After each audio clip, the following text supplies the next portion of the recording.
Salut tout le monde, j'espère que vous vous portez tous très bien et que vous êtes prêts pour une nouvelle affaire criminelle.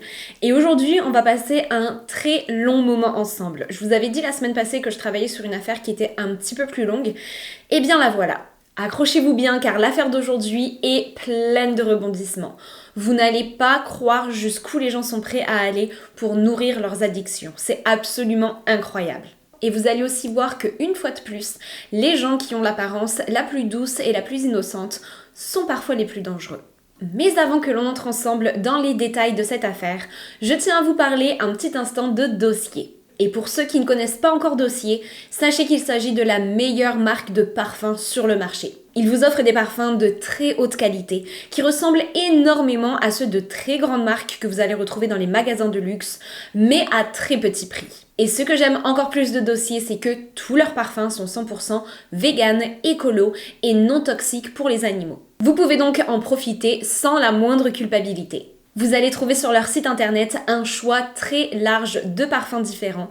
Croyez-moi, il y en a pour absolument tous les goûts. Et pour avoir déjà maintenant testé 4 de leurs parfums, ce que je peux vous assurer, c'est que la tenue est là. Souvent, quand on achète des parfums qui sont un petit peu moins chers, ils ont tendance à rester un peu moins sur la peau et à sentir moins fort. Mais je peux vous dire que les parfums de Dossier, ils tiennent très bien. On va maintenant passer à la partie que je préfère, c'est le moment de tester ensemble 2 parfums. Et on va commencer ensemble avec la vanille épicée. Je vais pas vous mentir, c'est celui que j'avais le plus hâte d'essayer. Il s'agit là d'un parfum qui a des notes de noix de muscade, de poivre rouge, de rose, de vanille et de patchouli. Ce parfum sent exactement comme un très grand parfum de luxe. Je ne le nommerai pas ici, mais ça sent exactement la même chose. Et je vous rappelle qu'il est à très petit prix celui-ci. Je l'aime vraiment beaucoup et je réalise avec le temps que cette odeur me fait penser à quelque chose. Pour ceux qui ne le savent pas, j'ai travaillé pendant 3 ans à Disneyland Paris et ce parfum sent exactement comme le parfum du Disneyland Hotel. C'est exactement la même odeur qu'on retrouve quand on rentre dans l'hôtel de Disneyland. C'est incroyable, ça me ramène plein de souvenirs, mais c'est vraiment très similaire. On teste maintenant la noix de coco poudrée.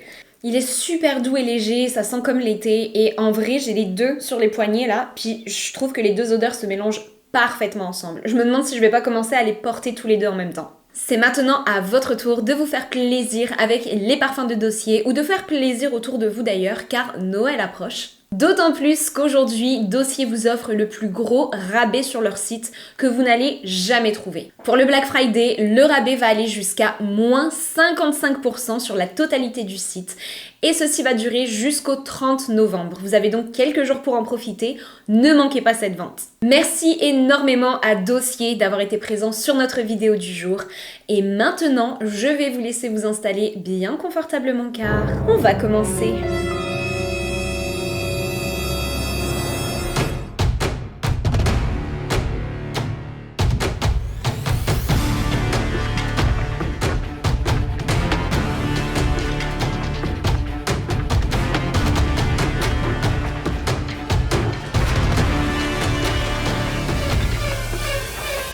Blooming Prairie est une petite ville située dans l'État du Minnesota aux États-Unis.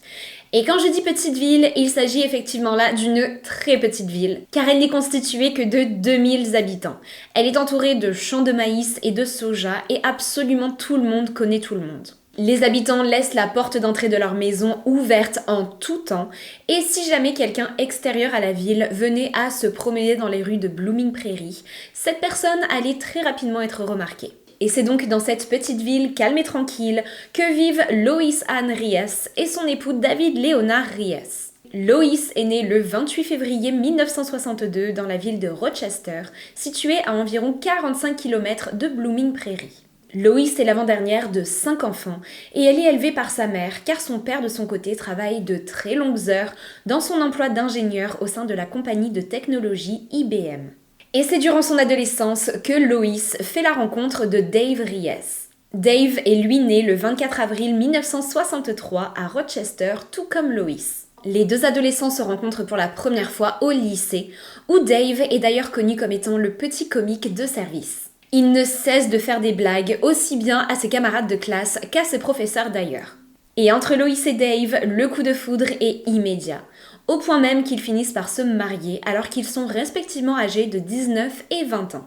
Le jeune couple emménage alors ensemble et au fil des années, leur petite famille s'agrandit à vue d'œil car ils donnent naissance à 3 enfants en l'espace de 4 ans seulement, 2 garçons et une fille. Dave est un immense passionné de nature et adore passer son temps dehors, ce qui est absolument parfait pour une personne vivant dans le Minnesota car c'est un état qui est justement connu pour ses grandes étendues de verdure, ses forêts et ses lacs. Le père de famille passe donc tout son temps libre à pêcher à bord de son bateau ou encore à chasser. Très peu de temps après son mariage avec Lois, Dave a rejoint la marine et à son retour, il a travaillé durant plusieurs années dans une usine de fabrication de machines de chantier. Et c'est durant l'année 2005 que la famille Reyes quitte son domicile de Rochester pour aller s'installer donc dans cette petite ville très calme et tranquille de Blooming Prairie. Et sur place, Dave réalise son rêve d'ouvrir sa propre boutique d'appâts et d'articles de pêche. Dave adore ses enfants. Il passe autant de temps qu'il le peut à leur côté et les emmène d'ailleurs très régulièrement avec lui lorsqu'il va se promener en nature ou alors lorsqu'il part pêcher à bord de son bateau. Lois, de son côté, gère un centre de soins à distance tout en s'occupant de ses 3 jeunes enfants pendant que leur père se trouve au travail.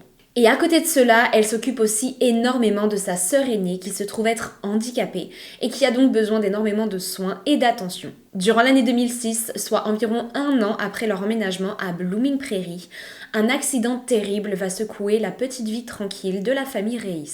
Alors que la famille est partie pour la journée, à leur retour, ils découvrent leur maison entièrement détruite. À cause d'une erreur de branchement électrique au sein de leur domicile, un feu s'est déclaré en leur absence et a entièrement ravagé la maison, détruisant absolument tout sur son passage. Dans cet accident, ils perdent leurs 2 chats ainsi que tous leurs effets personnels. Le retour à zéro qui s'ensuit est très compliqué à vivre pour Lois et Dave, mais c'était sans compter sur la générosité de leurs voisins. Comme je l'ai dit précédemment, Blooming Prairie est une ville toute petite où tout le monde connaît tout le monde. Lorsqu'une tragédie telle que celle-ci arrive à l'un de leurs voisins, absolument toute la ville se mobilise pour leur venir en aide. Et c'est exactement ce qui va se passer pour la famille Reyes. Une collecte a alors lieu entre tous les voisins et avec le temps, la famille est donc capable de rénover entièrement leur maison et d'y emménager de nouveau. Ce qui va aussi beaucoup les aider pour la construction de leur maison se trouve être le magasin de Dave, qui marche plutôt bien et ramène beaucoup d'argent. Dave a de très nombreux employés qui l'aident à gérer son magasin et il entretient d'excellentes relations avec chacun d'entre eux. La plupart de ses employés sont généralement de jeunes garçons ayant entre 18 et 23 ans et sortant tout juste des bancs de l'école. Il cherche donc à se faire un peu d'argent et Dave, étant lui-même père de 3 adolescents à ce moment-là, va littéralement les prendre sous son aile. Il les aide financièrement dès qu'il en a la possibilité, les assiste dans leur recherche de logement et les emmène bien souvent avec lui lorsqu'il s'en va pêcher. Ses employés le décrivent comme étant un homme au grand cœur et une véritable figure paternelle pour eux. De son côté, Lois, qui adore s'occuper de ses enfants, se met à s'occuper des enfants de ses amis et de ses voisins, car elle ouvre chez elle un service de garde où les parents peuvent venir déposer leurs enfants le matin et les récupérer en fin d'après-midi. Et s'il y a bien une chose que l'on peut dire par rapport à Lois, c'est qu'elle est incroyable lorsqu'il s'agit de s'occuper d'enfants. Elle se donne à 100% et fait passer ses propres besoins au second plan, quitte à parfois n'avoir absolument aucun jour de congé et être débordée de travail. Mais s'occuper d'enfants est une véritable vocation pour elle et elle ne voit même pas cela comme du travail, mais plutôt comme une chance. Beaucoup de personnes l'admirent d'ailleurs, car malgré tout ce qu'elle a déjà sur les bras, Lois trouve le temps malgré tout de conserver sa maison nettement rangée et toujours extrêmement propre. Mais elle passe aussi des heures entières derrière les fourneaux, car elle est passionnée de cuisine et prépare sans arrêt de délicieux petits plats, aussi bien pour sa famille que pour ses amis ou même ses voisins. Mais avec le temps, ses enfants finissent par devenir adultes et par avoir des enfants à leur tour, ce qui comble de joie Dave et Lois. Le couple se retrouve à vivre seul sous le même toit, ce qui donne envie à Lois de se trouver un hobby pour passer le temps. C'est ainsi qu'elle se découvre 2 passions, le bowling et les casinos. Lois rejoint une équipe de bowling de sa région composée d'une 12aine de femmes avec lesquelles elle voyage très régulièrement d'état en état pour participer à des compétitions. Lois est très aimée dans ce club de bowling et les autres femmes de son équipe la décrivent comme étant une meneuse, toujours souriante et pleine d'énergie. Certaines affirment aussi que sans Lois, elle n'aurait jamais gagné la moindre compétition. Et son deuxième passe-temps, comme je l'ai dit, se trouve être les machines à sous. Lois passe énormément de temps au casino, beaucoup trop d'après son mari. Elle a toujours adoré les défis et ce sentiment d'excitation qu'elle ressentait lorsqu'elle jouait aux machines à sous l'a poussée à y retourner sans arrêt. Sauf que petit à petit, Dave réalise que sa femme a développé une véritable addiction au jeu d'argent. Addiction qui peut s'avérer très dangereuse et lui apporter de très grosses dettes. Et effectivement, avec le temps, son besoin de jouer devient plus fort qu'elle, au point qu'elle en vient à voler ses proches. Je vous rappelle que Loïs s'occupe de sa sœur Kim, qui se trouve être handicapée, et est d'ailleurs sa tutrice légale. Elle a donc accès à tous les effets personnels de Kim, et notamment ses comptes en banque. Au mois d'octobre de l'année 2010, Kim s'installe temporairement au domicile de la famille Reis, en attendant d'être placée au sein d'un établissement médical spécialisé, où elle pourra recevoir tous les soins dont elle a besoin et être sous la constante surveillance des médecins. Kim souffrait de plusieurs maladies et d'après ses rapports médicaux, elle avait la capacité cognitive d'un enfant de 10 ans. Quelques années auparavant, Loïs avait donc fait la demande officielle pour être la tutrice de Kim, ce qui avait très rapidement été accepté. Alors que Kim vit donc sous le même toit que sa sœur et que son beau-frère, la santé mentale de Loïs se met à décliner petit à petit et elle finit par tomber dans une terrible dépression et ne cesse de se disputer avec son mari. Et lorsque Loïs va mal, son refuge se trouve être le casino où elle passe des heures entières à jouer aux machines à sous. Le problème, c'est qu'à ce moment-là, elle n'a aucun argent à jouer car la famille est en train de s'endetter de plus en plus, justement à cause de son addiction au jeu d'argent. Loïs est complètement désemparée face à cela car elle a vraiment ce besoin en elle d'aller jouer au casino. Elle réalise alors qu'elle n'a peut-être pas d'argent de son côté, mais que sa sœur Kim, qui elle reçoit de l'argent de l'État pour pouvoir subvenir à ses besoins et se payer ses frais médicaux, a un compte en banque plutôt bien rempli. Loïs va alors voler la carte de crédit de sa sœur avec laquelle elle va retirer pas moins de 100 000 $, 100 000 $, qu'elle va utiliser et dépenser entièrement au casino. Elle sait pertinemment que sa sœur est incapable de vérifier ses comptes et de gérer son argent toute seule. Elle voit donc là sa chance de voler de l'argent en toute impunité sans que personne ne remarque quoi que ce soit. Elle n'avait cependant pas pensé au fait que la banque allait remarquer une activité anormale sur le compte de Kim et allait la prévenir de cela. Résultat, Loïs se retrouve devant la cour de justice à devoir s'expliquer pour son acte et en retour se voit retirer la garde de sa sœur définitivement. Aucune poursuite judiciaire supplémentaire ne va avoir lieu suite à cela, mais Loïs va cependant être forcée de rembourser à sa sœur la totalité de l'argent qu'elle lui a volé. On pourrait très bien penser qu'à partir de ce moment-là, Loïs a réalisé que ce qu'elle faisait était mal et a décidé de traiter ses addictions. Sauf que pas du tout. Elle va ensuite aller jusqu'à jouer la totalité de l'argent que son père lui a légué après sa mort, de même que la cagnotte que ses frères et sœurs et elle ont justement montée dans le but d'offrir à leur père des funérailles dignes de ce nom. L'image de femme parfaite que renvoyait Loïs jusque-là va être bien entachée après tous ces événements. Et ça, Loïs va avoir beaucoup de mal à l'accepter. Et ce que personne ne savait en dehors de son mari, c'est qu'elle souffrait de dépression très sévère. Elle était sous traitement constant, prenant aussi bien des antidépresseurs que des antipsychotiques, et ceci s'avère être un sujet de discorde récurrent entre Dave et sa femme, car il arrivait très souvent que Loïs arrête ses traitements du jour au lendemain, ce qui lui causait des crises terribles, des hallucinations ou encore des périodes de dépression très intenses. Et plus le temps passe, plus Loïs se renferme sur elle-même et coupe tous les liens autour d'elle, aussi bien avec sa famille qu'avec ses amis. Ses enfants se demandent ce qu'il se passe et pourquoi leur mère ne leur donne pratiquement plus aucune nouvelle. Mais pas que d'ailleurs, car à ce moment-là, Loïs a 5 petits-enfants qui eux aussi ne comprennent pas pourquoi leur grand-mère a totalement disparu de leur vie du jour au lendemain. Mais au mois de mars de l'année 2018, Loïs et Dave se rendent à un match de foot de l'un de leurs petits-enfants auquel toute la famille a été conviée. Tout se passe très bien sur place et les petits-enfants sont ravis de passer du temps avec leurs grands-parents. Lorsqu'ils rentrent chez eux cependant, Loïs et Dave, qui à ce moment-là passaient pratiquement tout leur temps à se disputer, vont de nouveau hausser le ton l'un envers l'autre lorsque les problèmes d'addiction au jeu d'argent de Loïs sont mentionnés. Dave est épuisé d'avoir à constamment surveiller les dépenses de sa femme et son compte en banque pour s'assurer qu'elle ne lui ait pas volé d'argent ou ne leur ait amené de nouvelles dettes. Cette dispute va alors durer de très longues heures avant de finir par s'arrêter très brusquement. Le lendemain, les proches de Dave reçoivent un message de sa part dans lequel il leur explique avoir eu besoin de prendre l'air et être donc parti en pleine nature durant plusieurs jours pour pêcher, chasser et dormir à la belle étoile. Il demande donc à ce qu'on ne le contacte pas durant ces quelques jours car il a vraiment besoin de se vider la tête et puis de toute façon il n'aura pas son téléphone portable sur lui. Personne ne s'inquiète du tout de cette situation et tout le monde trouve ce message plutôt normal car je vous rappelle que Dave est un très grand fan de nature. Il n'était donc pas rare pour lui de partir comme cela durant plusieurs jours à l'aventure sans donner de nouvelles. Les collègues de Dave vont eux aussi recevoir un message de sa part. Sauf que cette fois, le motif de son absence est très différent. Dave leur écrit qu'il est tombé malade et qu'il va donc être absent durant plusieurs jours. Il leur demande de bien vouloir gérer le magasin en son absence. Ce que ses collègues vont trouver tout de même assez étrange, car s'il y a bien une chose à savoir de Dave, c'est qu'il n'avait jamais manqué un jour de travail. Il était tout le temps au magasin, même sur ses jours de congé ou alors le soir après le travail, il était là. Mais d'un autre côté, il était tout à fait possible effectivement qu'il ait attrapé un virus ou soit tombé gravement malade et ait besoin de quelques jours pour se reposer. Ses collègues lui souhaitent donc un bon rétablissement et passent à autre chose. Le lendemain, Lois rend visite aux employés de Dave au magasin, ce qui n'était pas du tout quelque chose d'inhabituel car elle avait l'habitude d'y aller très régulièrement et de passer du temps avec son mari parfois pour lui rendre service et l'aider dans son travail, parfois tout simplement pour être présente et discuter avec lui et ses employés. Et elle apportait aussi très régulièrement de bons petits plats maison pour tout le monde sur l'heure de la pause déjeuner. Et toutes les personnes travaillant aux côtés de Dave adoraient Lois. Elle était toujours de bonne humeur, souriante et très joviale.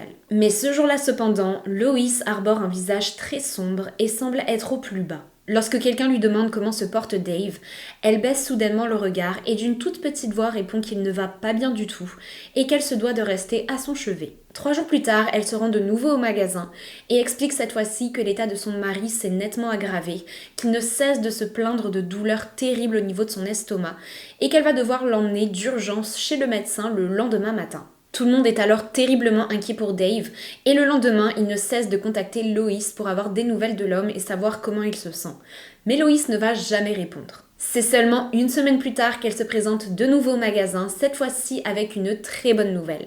Dave se sent merveilleusement bien et est remis sur pied. Mais il n'allait cependant pas se remettre au travail tout de suite, car une très grosse compétition de pêche allait avoir lieu à environ 5 heures de route de Blooming Prairie, et Dave comptait bien s'y rendre. Lois explique alors que ses collègues de travail ne reverront pas Dave avant au moins une semaine, mais ceci ne va étonner absolument personne, car Dave, comme je l'ai dit précédemment, est un immense passionné de pêche, et il n'aurait jamais manqué ce genre de compétition, pour rien au monde.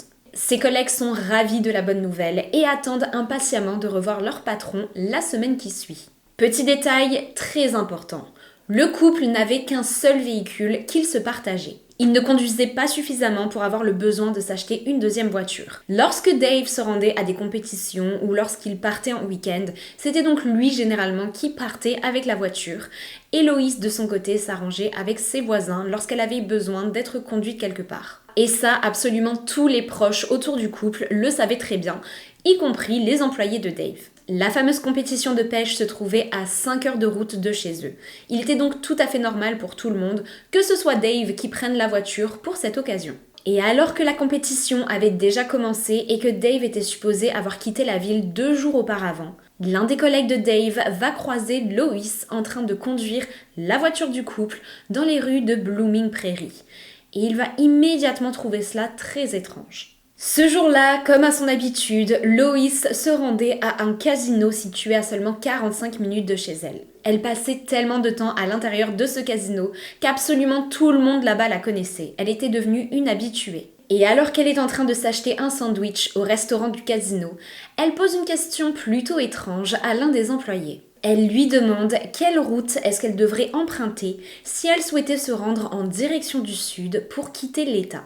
Ce à quoi l'employé va tout simplement lui répondre sans y réfléchir plus que cela.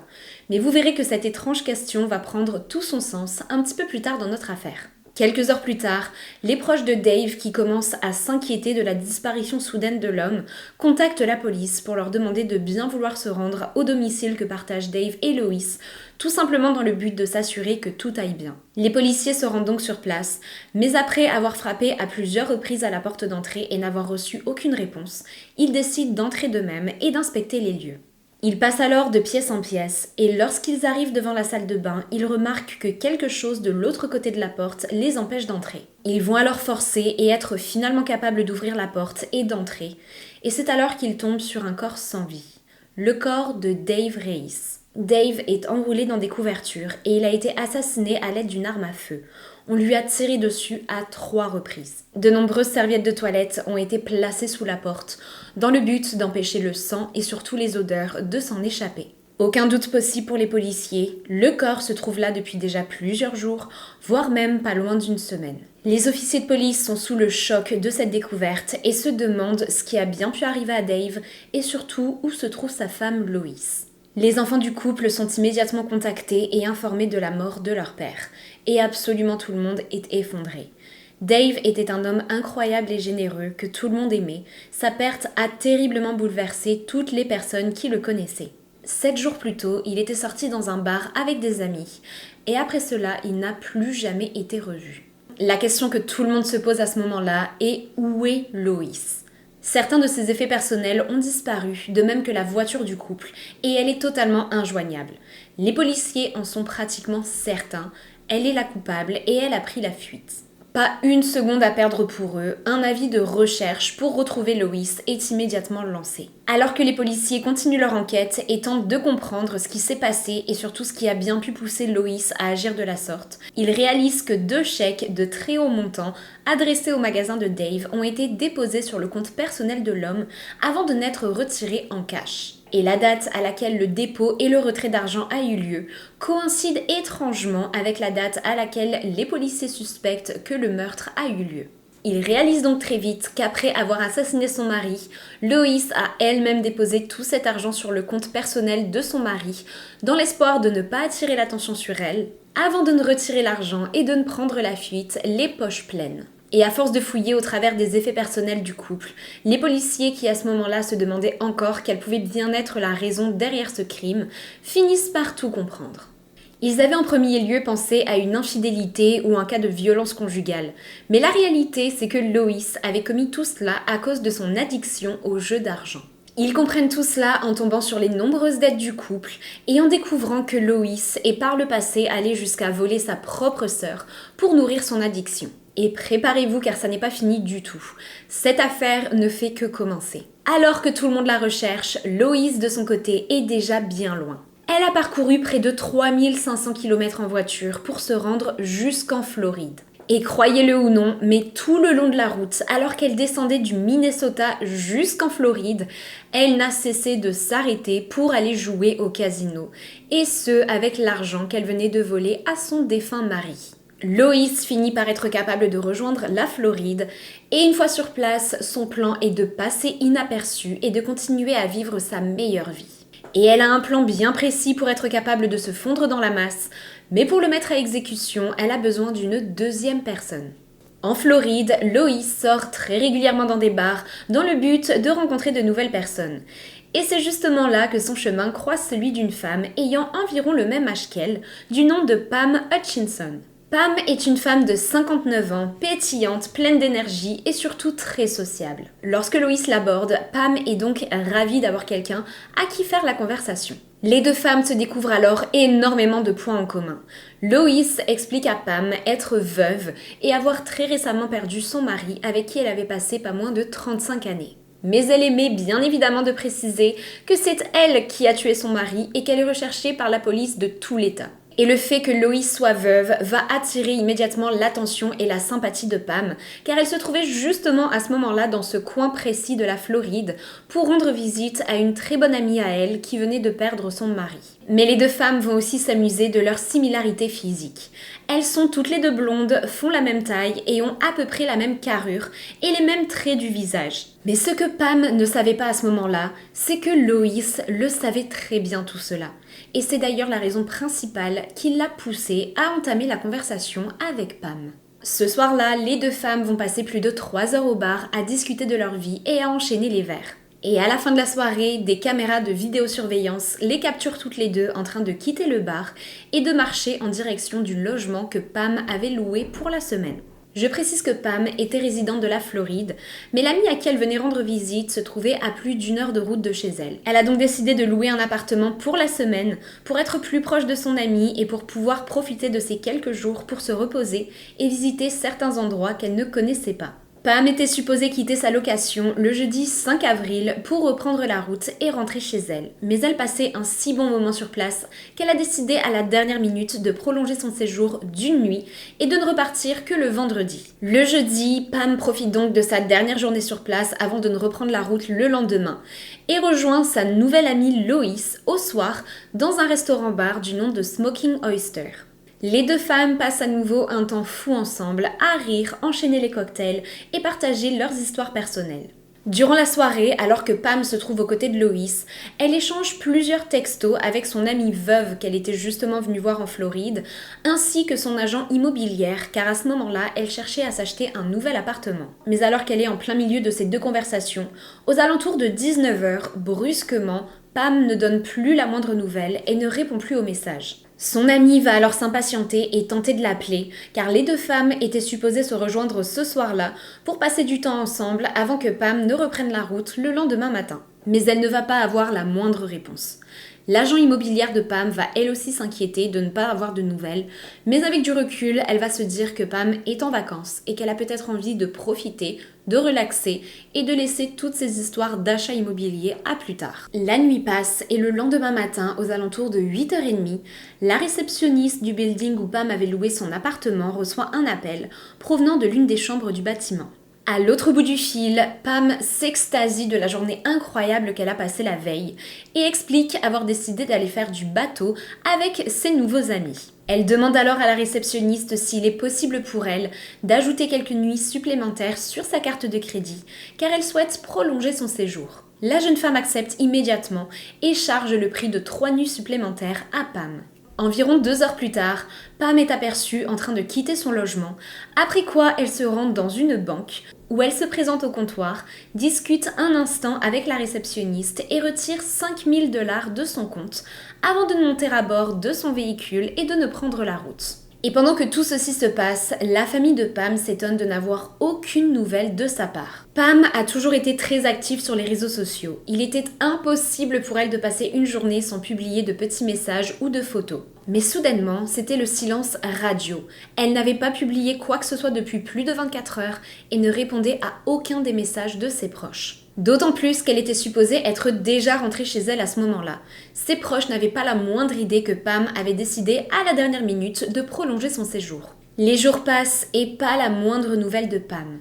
Tous ses proches s'inquiètent terriblement et décident donc de se rendre ensemble à la station de police la plus proche pour la déclarer comme ayant disparu. Mais alors que le stress monte du côté de la famille de Pam, à plusieurs kilomètres de là, les vacanciers occupant la chambre juste en dessous de celle où Pam a séjourné durant 1 semaine se rendent à la réception pour se plaindre d'une très mauvaise odeur provenant du logement juste au-dessus d'eux et qui arrive à l'intérieur de leur propre appartement par les aérations. Le personnel du bâtiment se rend donc dans la chambre que Pam a occupée et qui est supposée maintenant se trouver vide vu qu'ils ont vu de leurs propres yeux Pam quitter les lieux 3 jours auparavant. La réceptionniste entre dans le logement et comprend immédiatement ce que les clients ont voulu dire par très mauvaise odeur. Elle se bouche alors le nez et continue d'avancer tout en se disant qu'il y a très probablement eu une fuite d'eau dans le logement causant de la moisissure, mais au plus elle s'approche de la salle de bain, au plus l'odeur est agressive.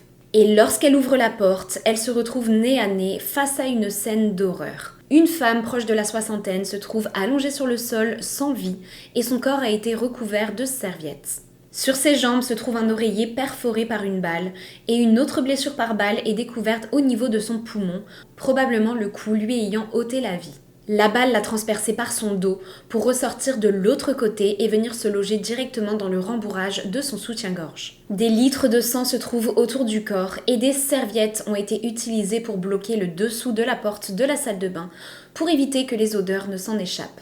La température dans la chambre a été réglée au plus bas dans le but justement d'éviter que le corps ne se décompose trop rapidement et que les odeurs n'attirent l'attention. Car je vous rappelle que tout ceci se déroule en Floride. Et au mois d'avril, en Floride, il fait déjà très chaud. La police est immédiatement appelée et une fois sur place, ils sont capables d'identifier correctement la victime comme étant Pam Hutchinson. Mais le personnel de l'établissement a bien du mal à y croire, car ils ont tous vu de leurs propres yeux Pam en train de quitter les lieux 3 jours plus tôt. Les policiers sont pourtant formels. Au moment où la soi-disant Pam a quitté les lieux, la vraie Pam était déjà morte. Mais alors, qui est cette femme s'étant fait passer pour Pam, et est-il possible qu'il s'agisse là de la coupable du meurtre ? Une équipe de police se met immédiatement à la recherche de cette mystérieuse femme et entame leur course-poursuite en suivant à la trace les dépenses effectuées depuis la carte bancaire de la victime et en jetant un œil aux caméras de surveillance du bâtiment.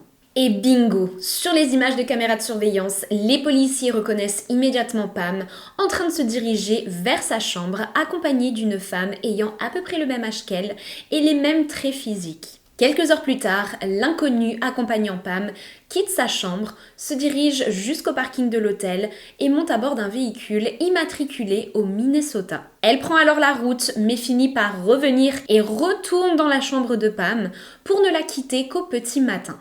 Les policiers se retrouvent donc avec ce meurtre sur les bras et décident de contacter leurs collègues du Minnesota pour savoir si de leur côté ils ont un peu plus d'informations sur cette mystérieuse femme. Et c'est alors qu'ils apprennent qu'une femme du nom de Lois Race, conduisant le même type de véhicule, est vivement recherchée pour avoir tué son mari. Aucun doute pour les policiers, la responsable du meurtre de Dave Race se trouve maintenant en Floride et continue de sévir.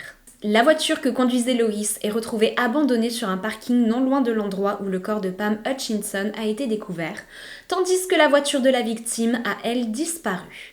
Il y a donc de très fortes chances pour que Lois se soit enfuie à bord du véhicule de Pam qui se trouvait immatriculé en Floride dans le but de passer inaperçu. Les policiers de Floride et du Minnesota s'allient alors pour tenter de retrouver la coupable.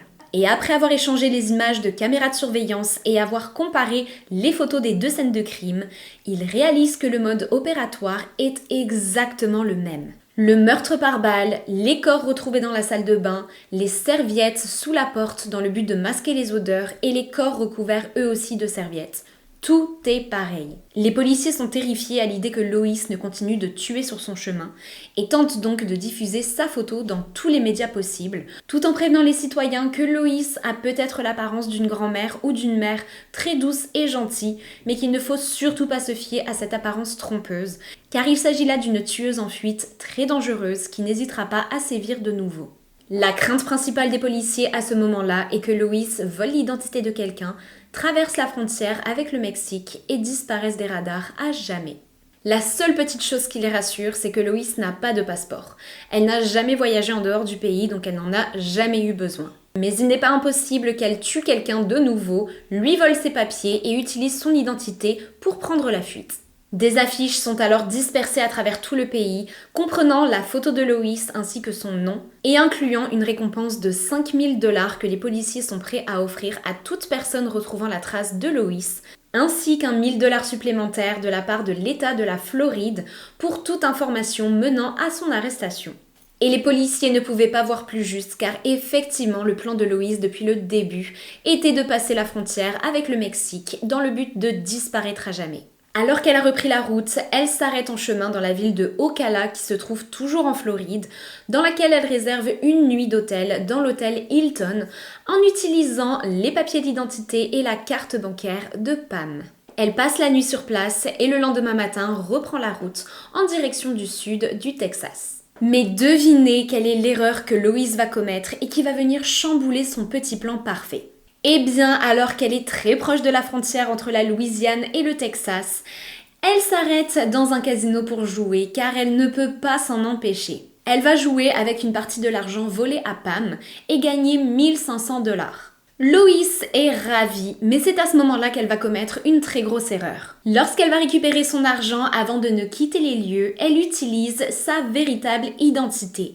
Ce qui va immédiatement envoyer un signal à la police, les informant de sa position et confirmant ainsi leur théorie selon laquelle elle comptait quitter le pays en passant la frontière entre le Texas et le Mexique. Et pendant ce temps, Lois a eu le temps de rejoindre l'île de South Padre, qui se trouve être tout au sud du Texas, littéralement à la frontière avec le Mexique. Elle attend probablement le moment propice pour quitter le pays, mais surtout l'opportunité d'emprunter l'identité de quelqu'un d'autre. Car maintenant qu'elle est recherchée pour avoir usurpé l'identité de Pam, il lui est impossible de passer la frontière avec les papiers d'identité de sa victime, et encore moins avec sa propre identité. Sur l'île de South Padre, Lois vit sa meilleure vie. Elle passe ses soirées à sortir dans des bars, et ce pour une raison toute particulière. Elle tente désespérément de rencontrer une femme du même âge qu'elle, qui lui ressemble assez physiquement, pour pouvoir la tuer et emprunter son identité dans le but de quitter le pays. Et c'est ainsi qu'elle fait un soir la rencontre de Bernadette Matisse, une femme de 65 ans, blonde et ayant la même corpulence que Lois.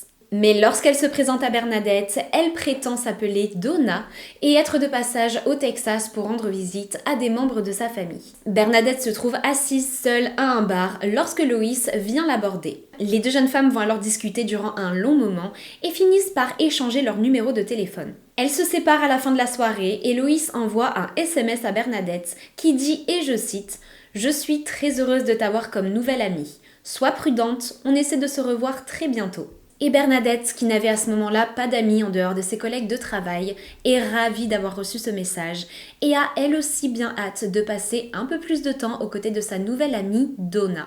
Et il ne faudra pas attendre bien longtemps avant que les deux femmes ne reprennent contact, car le lendemain soir, elles se retrouvent de nouveau toutes les deux autour d'un bon repas dans un restaurant de l'île. Et en plein milieu du repas, Bernadette commence à se sentir terriblement étourdie, comme si quelqu'un avait glissé de la drogue à l'intérieur de son verre. Elle n'a alors pas la moindre idée de ce qui s'est passé entre ce moment et des heures plus tard, lorsqu'elle a repris conscience et a réalisé qu'elle se trouvait toujours en compagnie de son amie Lois, Donna, mais était maintenant dans le jacuzzi du motel où Lois résidait. Elle n'a pas la moindre idée de comment est-ce qu'elle a pu se retrouver là. Heureusement cependant, rien ne va lui arriver ce soir-là, probablement car le motel en question était équipé de tout un tas de caméras de vidéosurveillance bien mises en évidence, ce qui a très probablement effrayé Lois. Après cet événement, 2 jours vont passer durant lesquels les deux copines vont continuer de se voir très régulièrement pour aller bruncher ou encore sortir boire des verres. Mais le 19 avril, tout va basculer. Ce soir-là, Lois, qui se trouve toujours à South Padre et qui continue de fréquenter Bernadette et de renforcer ses liens avec elle, attend sa nouvelle amie au comptoir d'un bar. Mais pas de chance pour elle, le manager du bar en question la reconnaît immédiatement. Il a vu sa photo à plusieurs reprises dans les médias où il était mentionné d'ailleurs qu'il y avait de très fortes chances pour que la fugitive se trouve au Texas. Il ne perd alors pas une seconde et sort du bar pour contacter la police et les informer de l'endroit où se trouve Lois Reiss. Une équipe entière de policiers arrive alors sur place et tandis qu'une patrouille bloque toutes les entrées et sorties du restaurant, 4 officiers armés entrent dans le bar et procèdent à l'arrestation de Lois. Une arrestation plutôt calme d'ailleurs car Lois n'oppose pas la moindre résistance et se présente d'elle-même sous sa véritable identité. Cette course-poursuite qui a duré 6 semaines est enfin terminée et la police vient de sauver la vie de Bernadette. Car lorsque les policiers inspectent la chambre que Lois avait louée à South Padre, ils découvrent l'arme à feu utilisée pour tuer Dave Reiss, Pam Hutchinson et qui allait très probablement aussi servir pour le meurtre de Bernadette Matisse. Ils vont aussi tomber sur un petit sac noir à l'intérieur duquel est découvert 600 $ en cash, des gants, du scotch, des munitions pour son arme à feu, ainsi qu'une paire de lunettes de soleil appartenant à Pam Hutchinson. Lorsque Bernadette apprend que sa nouvelle amie vient de se faire arrêter, elle est sous le choc. Elle réalise alors qu'elle était en très grand danger tout ce temps-là et ne s'était rendue compte de rien. Lois Reiss se retrouve donc entre les mains de la justice et fait face à son premier procès le 17 décembre 2019 dans l'état de la Floride pour le meurtre de Pam Hutchinson.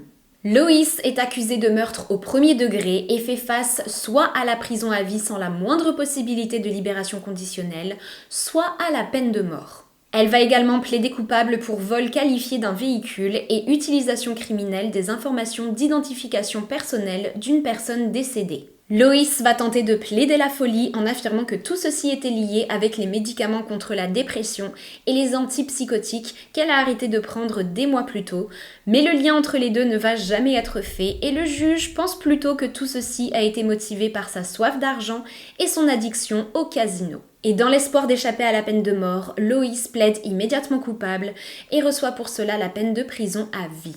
Les proches de Pam sont satisfaits de cette sentence et rassurés que justice ait été faite, mais ça ne s'arrête pas là. Car Loïs doit aussi faire face au juge dans l'état du Minnesota pour le meurtre de son mari, Dave Race. Et c'est finalement pratiquement 2 ans plus tard, en août 2020, que Loïs est finalement jugée pour le meurtre de Dave. Elle admet immédiatement avoir elle-même tué son mari, et lorsque le juge lui demande ce qu'elle a fait lorsqu'elle a réalisé que Dave était mort, elle se met à pleurer et répond s'être allongée à ses côtés et avoir passé de longues minutes la tête sur son torse avant de ne l'abandonner derrière elle et de ne prendre la fuite. Et pour ce crime, elle reçoit à nouveau une peine de prison à vie sans la moindre possibilité de libération conditionnelle et restera donc enfermée dans une prison du Minnesota, l'état dans lequel elle est née et dans lequel elle a commis son premier meurtre, jusqu'à la fin de sa vie. Et voilà qui conclut notre affaire du jour. Je vous avais dit que ça allait être une grosse affaire. J'ai hâte, comme toujours, de connaître vos retours sur cette histoire, donc n'hésitez pas à me les laisser dans les commentaires de la vidéo. Et si ça n'a pas encore été fait, n'oubliez pas de vous abonner et d'activer la petite alarme pour être informé des futures publications de mes vidéos. Un immense merci à Dossier d'avoir participé à cette vidéo et n'oubliez pas de vous rendre dans le lien en description pour découvrir les promotions incroyables qu'il vous offre pour le Black Friday. Sur ce, je vous dis à très bientôt pour d'autres histoires toutes plus glauques les unes que les autres. Bye!